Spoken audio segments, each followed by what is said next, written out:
You guys can still see him, at least a part of him. In the bottom right side of Blackburn, we're looking at the main base man with the biggest room in Poland. It is Gerald.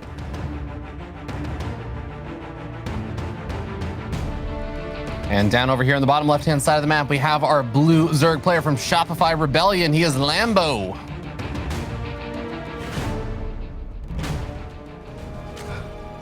I do wonder though, Kev, it's like, at what point, like, what's the dimness on his monitor? How does he, like, I imagine even if your room was pitch black, if your monitor was there in front of you, that should be causing more light than we're seeing right now, right? Yeah, it depends what kind of monitor you have, I guess. These old monitors, they used to not really give you any reflection at all. Or maybe he's got his in-game gamma very low. Like maybe if he would alt-tab and he would open Google, it'd be very bright. But maybe his StarCraft 2 settings are kind of dark too. I know he uses low graphics, so I guess that doesn't give too much light. Yeah, I guess if I were playing versus Lambo, I'd go for Dark Templar because I feel like if the gamma's low, it's probably harder to see that kind of stuff, right? Yeah, but that man knows his timing so well. He doesn't need to see them to He doesn't know my timings, Kev. My timings aren't the real timings. I mean, yeah, they show up a little bit earlier on one base, Fear Dragon, but they will often get a Spore Crawler in that. No, Kev. They'll show up on one base, so they're going to be later than normal. That's what I meant. Well, then it's not a very good idea, I think, because then he's going to have a layer anyway. You know, I've actually heard that in case, you know, the Intel Extreme Masters Katowice can't happen in Spodek, which it will. Just in case it can't, I've heard that ESL reached out to Gerald to have it in his room. Yeah, I think that they, the venue costs for reserving a room of that size might be a little bit much, though. You know, I know ESL's got a big budget, but they can only afford so much, Kev. I mean, if Intel and Shopify just get together, I'm pretty sure we can take Gerald's room for a day. We'll just make it a one-day tournament. We'll turn it into a weekly single elim bracket. Here's Katowice. It's gonna be great. Okay. I like that. That's the economical approach there. We are going to be seeing not so much just the economical approach from Gerald getting the expansion stuff up, but actually going for a good old Stargate opening and putting it on the far left-hand side, just minimizing the time before then Oracle can dive into that middle line and everything. So I think the curiosity will be coming as what happens probably after that first Stargate unit is made. Yep. I mean, Gerald is a guy that, as far as I know, always likes to stabilize on Blink Stalkers, or not always, but very often, and we might get some disruptors down the line too. It's just that some of these builds, they have pretty big gaps, right? And they are very good against low eco Zergs, where if they throw little waves at you and they don't have the best economy, then I think Gerald can find himself in a great spot. But Lambo is a man who is very, very decisive. He's either going to fully send it with a million Lings, Roaches, Ravages, and Queens, or he's got a monstrous economy where I think at one point the Swarm just becomes a bit too much to handle. So obviously, ideally, Gerald finds a bit of economic damage and forces out a couple of units, but it is hard to get that done. We'll see if he will succeed. Yeah, definitely going to be a necessity if he wants to go for the kind of style of gameplay here, but Blackburn definitely can turn into a kind of interesting map as you start getting into like the fourth and so on, so forth bases, especially when you start getting to like the gold and stuff, because I do think the game becomes a little bit complicated in terms of positional play on this map there, but so far, Oracle not finding a whole lot of anything, having to back off out after taking a few swipes there from the Queen. That is Mr. Optimistic there. It's like it's not finding a whole lot. It found nothing, Fear Dragon. It found absolutely nothing. It found so little, it didn't even find an opportunity to activate Pulsar Beam. That's how little it found. The good news is that you do have some more NG at home. Nice little catch here by Lambo, though. Picks up that Ling, excuse me, that probe, which is A, economic damage, and B, you delay that Nexus for a little bit. So Lambo's going to be very happy with his start. Yeah, very, very nice start so far. And so Oracle is going to be at least building up some energy that I can try and use a little bit later on. But Pilot Council and Forge on the way. Kev, you were kind of talking about this. Gerald definitely does love his Blink Stalkers as something that's, I think, probably the closest thing I would say to being like his particular style that he's well known for. I think Lambo is pretty good against that stuff, but the Void Ray is kind of random. I guess it's like a mix between a safety Void Ray and let's kill a couple of Overlords. So I kind of found something to start off with. And you can also pick up a couple of Crypto Wars. The Void Ray just finds another Crypto in there. That's kind of cool, actually. Getting some value out of your pretty big investment, but some is better than nothing. Yeah, I feel like Protoss players have just found that the Void Ray is just so versatile. Being able to pick off all the Overlords and everything, it's basically like the Phoenix, but you can also kill off creep tumors or poke around other things. So, I mean, this is actually really cute. He's going to use the Void Rays to potentially try and draw some of the Queens out of position, but Queens are already ready and the Adepts do get taken out. But I think he just soften up and he actually might have killed that Overlord that he was attacking earlier. He's up to 4 kills now. Yeah, he's killed 3 Overlords in this game. It's one more than he even thought he did. Only 2 drones though. That's obviously not something that you're going to be very happy with when you open up with an Oracle, Adepts, and Void Rays. The Oracle in the main base is going to try to drop a stasis trap, and it's going to be a big one. No, it's not. It's actually a very tiny one. It was a very late pull by Lambo, but it worked out perfectly for him. Yeah, should end up being a fine there. Now, 4th base. This is one of those oracles that, or the Void Rays situations that maybe overstaying its welcome a little bit. We'll be able to back off with the safety of the gold minerals and also the fact that there's no creep there. But getting a cancel on that hatchery there for Lambo is definitely a nice little win there for Gerald. Yeah, he's booking a couple little wins here, right? Like here and there. At first, it was not that much. I kind of like what's happening here as well. Drop the Revelation to review a couple of these Cryptomors so that Void Ray picks up these Cryptomors as well. Keep it alive. Now the Void is going to go down because we are paying attention to the 2 Adepts. Meanwhile, Lambo was able to do both, take care of the Adepts and at the same time take care of the Void Ray.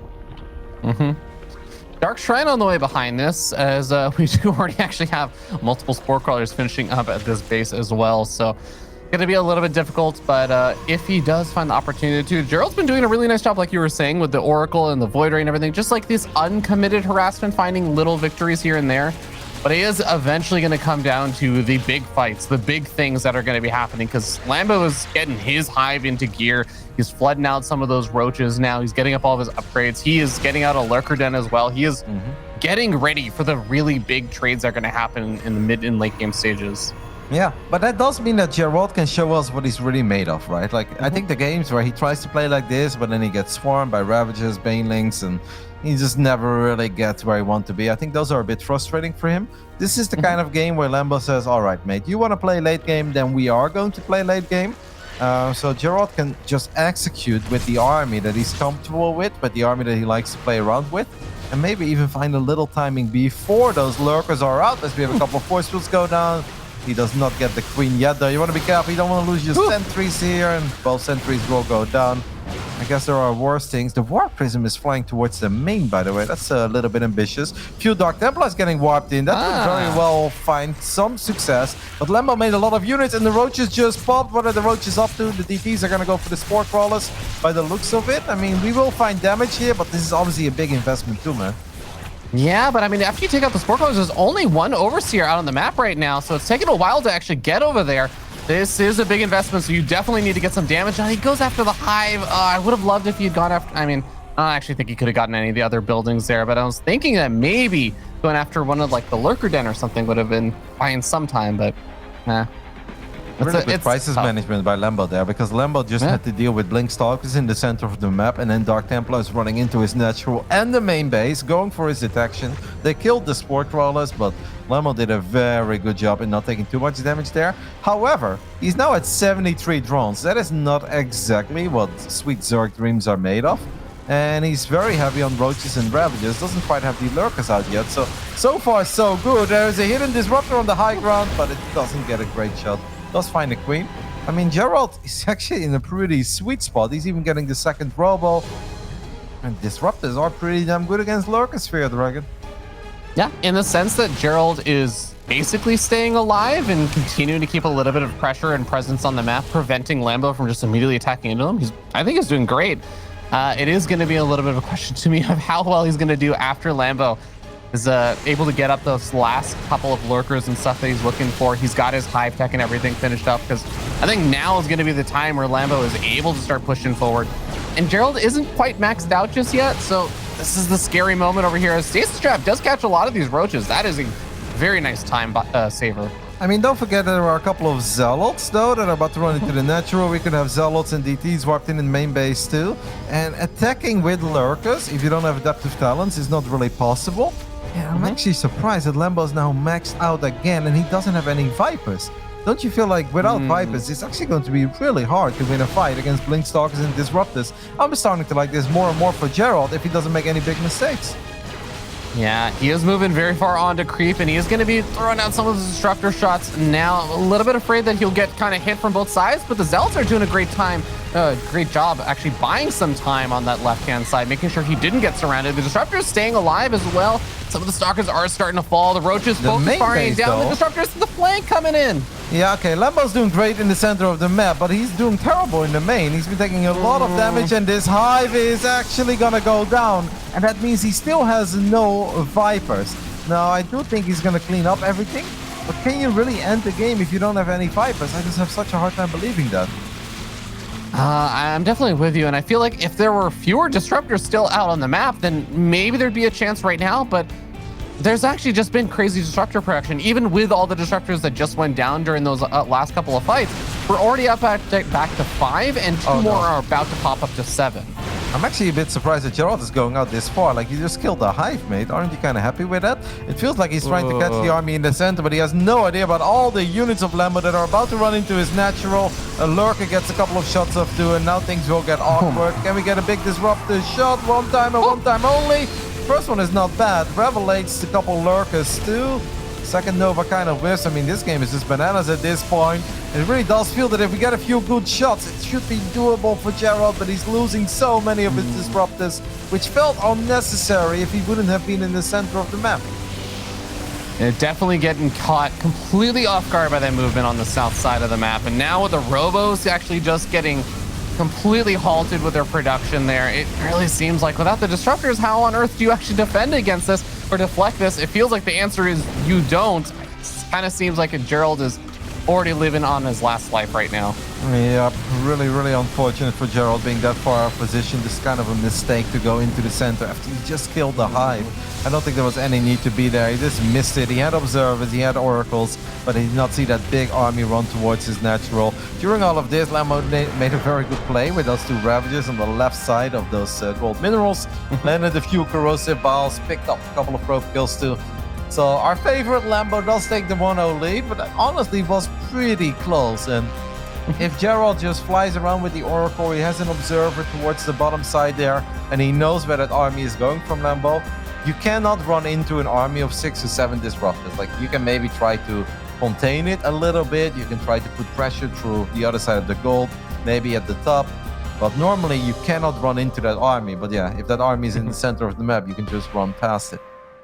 Yeah, it definitely felt like one of those games where you could resume it from replay, and if Gerald knows, like, okay, just make sure that this one thing doesn't happen, that he could have carried that out into like a later stage of the game.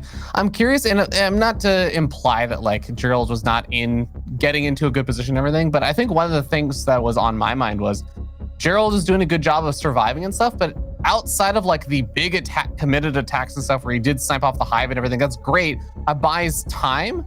But I also didn't really feel like Gerald was going to be able to break Lambo anytime soon either. Do you feel like there was a eventual lead up point there where it's like Gerald now gets to go for a big attack when he's maxed out and would be able to actually just win against Lambo's army, assuming Lambo didn't have the Vipers yet? Yeah, that'd obviously be difficult too, right? Because it goes the other way around. It's also really hard to run into lurkers. But Gerald, what he could be doing is just have like a big army somewhere and then have 20, 30 supply of Zealots and DTs slicing up stuff again. And maybe they could find some success. So I definitely think if you're a Protoss on 5 bases with double Robo and a lot of disruptors and the Zerg doesn't have any Vipers, you can't be hating that position. Like, that has to be quite all right for you. Yeah, can't imagine that you'd hate it too much either, but we are going to be starting down here in game number 2 on Jagannatha. Down in the bottom left-hand side of the map, the red Protoss player, he is none other than Psystorm Gaming's Gerald. And in the top right side of Jagannatha, we're looking at the main base of our German Zerg, of course, representing the Shopify Rebellion. It is Lambo.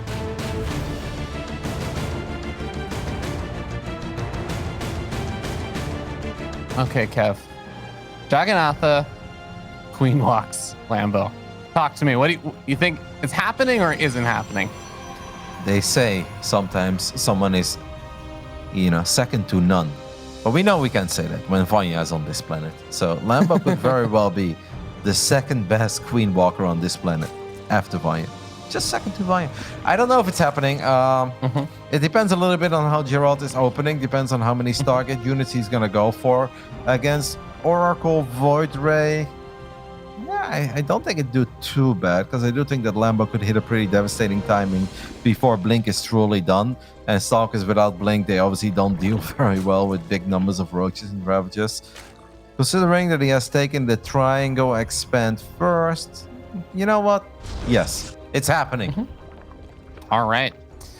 Prediction Goat himself has spoken, said that it's happening, so it must be happening. I'm interested to see how Gerald is going to be able to try and defend this, because the reason why Queen Walks can be so effective is it's not just about the fact that, you know, the layout of maybe like how fast you can get to your opponent's base with the accelerated zones and everything, but it's the fact that you can get between the bases and sort of make those choices of which base you want to attack. So that is what I'm interested in seeing, how Gerald is going to be able to deal with that. And it's like you were saying also, what is his tech choice going to be? Is he just going to go for that same Stargate opening that he was going for in the last game, or is it going to be Oracle Void Ray? Did you, on a completely unrelated note that is, did you see Stefano's tweet? No, I missed this. All right, Stefano tweeted out 2 hours ago. All right, nice surprise in DreamHack today. I thought the infamous Spirit was simply a newcomer, but apparently it's Soul. Absolutely wonderful. I prepared perfectly. Shameful but expected. But he did take a map win, actually. So Stefano did get 1 point on the board there. He didn't win the series, but he got a little W, 1 map. That's the first map that Spirit or Soul has dropped all season. That is impressive. I mean, Soul completely undefeated is something that not even Hero Marine and Clem were achieving in their groups. Did finally drop one, so I can hopefully be a little bit happy about that. That's a cheeky tweet, though. I like that. It's a Stefano tweet. This is quite a few links by Lambo 12. I mean, I guess he wants to be very safe. Maybe he feels that Gerald is pretty crazy with his adapts. He wants to make sure that he doesn't end up losing drones. Will the shade be cancelled? Nope. But good move by Gerald there. Gets in, gets a little scout, kills the drone, and gets the hell out of there.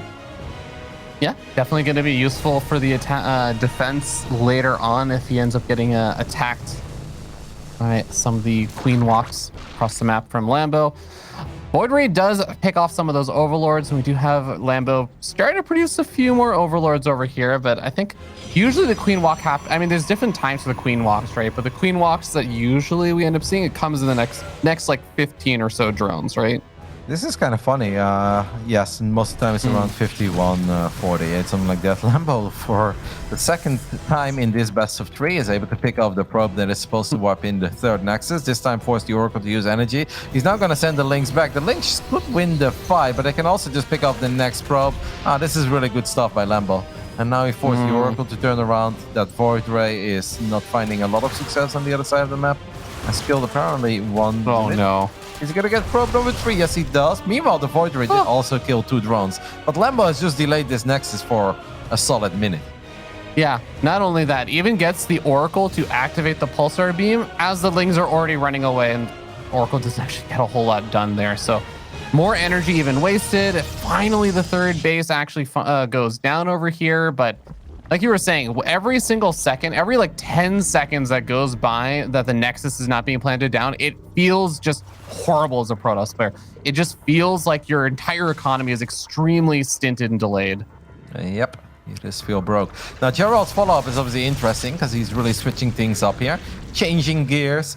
He's going for a resonating glaive attack. The Oracle finds some more success right before the Spore Crawler is up. That was actually kind of cool because he used the Void Race to pull the Queens out of position. The Oracle does go down, though, because of the Queens in the main. So killing a couple of drones is nice. Losing the Oracle is less nice. Lambo's at 52 drones, and the first Roaches are on the way. Now, Gerald is going to make a lot of adepts, but adepts are not that great against Roaches. I actually don't know if Lambo's making the Roaches because he wants to walk Queens to the other side of the map, or if he's making Roaches because he just knows that Gerald is going to show up with Resonating Glaive adepts. But, I mean, either way, they're going to be really good, really useful, and Gerald is going to be very sad when he sees how many Roaches are already out. Yeah, and just the fact that there's only those Roaches on the way, I think he's extremely ready for this defense. My god, these adepts are getting actually just slaughtered right now. Yeah, he did get 3 queens though, which I gotta say is a little bit more than I thought he was gonna get at first. And that part was nice. Cancels the shade once more. But yeah, Lambo's just holding down the roach button for as long as he did. Now he's gonna go back into droning after losing a couple of queens. But he's got 18 roaches out on the map. And if he grabs those 18 roaches and he attacks with it, it's gonna be really hard for Gerald to actually deal with that. He won't. You think it makes sense to go and move across the map before roach speed finishes up? I guess that's like the one thing that I'm wondering. Probably not. That's a good point. Slow roach is pretty bad. But against the depths, they're still pretty good. Yeah, no, they'll definitely take the better trades in the actual fights. It's just getting there. But well, for now, we'll see that the Gerald is able to stay alive for a little bit longer and still has those adepts available to try and do some run-ins later. The Lambo can just actually do like, this is actually one of the nicest things is since he can't move out with his roaches, but he has enough of them, he can just spread them out between the bases. And it's almost just like it's not even a move. It's like neutral move defense. Just leave the units there. And if adepts try to come in, they will just be dealt with. Queens are going to push the Void Ray away. I think Lambo just wants to make sure that he can get a little more creep going. Now, the first Hydras are on the way, but it's way more Hydras than we saw last game, and we also don't have an infestation pit. So, is there a chance that Lambo just makes a Hydra Roach attack? You don't see those very often, but it could very well be happening here. I was listening to... I was watching Katz's stream the other day, and the laser pops in, and he's like, "Cats, stop making Hydras. they're always the worst unit. They're never useful." I'm like, Katz is just like, I don't know. They seem to be useful. He's like, "No, I'm one of the best Hydra players or something. I always go for Hydras. They're terrible. They're a trap. Don't do it." I'm like, I don't know, man. I see it be pretty effective sometimes. I feel like this is gonna be one of those situations. It will absolutely murder a Protoss player. Yep, I think they're going to do quite fine too. I mean, Lambo's got 107 army supply. There is a Robo Bay on the way, but I'm afraid that this Robo Bay is going to be a little bit too late. Lambo is chasing a couple of adepts that were ready to shade into his third base, but that's not going to happen. Oh my goodness, the doors are just wide open. There isn't even anything here to keep these roaches at bay. That means we're going to unpower 2 gateways immediately. We're going to cancel that warp in. And this is going to get very, very naughty for Gerald, man, who's got a lot of cannons and batteries in the third, or not a lot, but a couple. He's got absolutely nothing in his natural, and he's taking a lot of damage. He's moving back into his base. It's almost like, you know, the Zerg army is defending Gerald's base, and Lambo is actually able to get into like a defender's position in this location. It's pretty rough. We're starting to see some of the force fields actually working out not too poorly over here. And we see some good micro with the Blink Stalkers and everything. So he's starting to take better and better trades. Oh my God, is he actually going to start holding on? He's already taken a lot of damage over here. So I think Lambo's still going to be happy with this. But I have to say, Gerald definitely holding on a lot stronger than I thought he would be able to. Yeah, that's also because a lot of units were still dealing with those 4 adepts at home. And I think Lambo had his rally point set there. So reinforcements have officially arrived. And we even killed the Observer with a corrosive ball. Why the hell not? We do have 1 Disruptor on the way, but that Disruptor needs to be here yesterday. And even if it gets some money shut off, I do think you're spot on that Lambo has already dealt the damage that he's looking for. Here comes Big Daddy Disruptor. The Nova is decent, but not good enough. Lambo already sitting up 1-0, is going to be feeling really good as he takes the 2-0 victory over Gerald. And it's going to be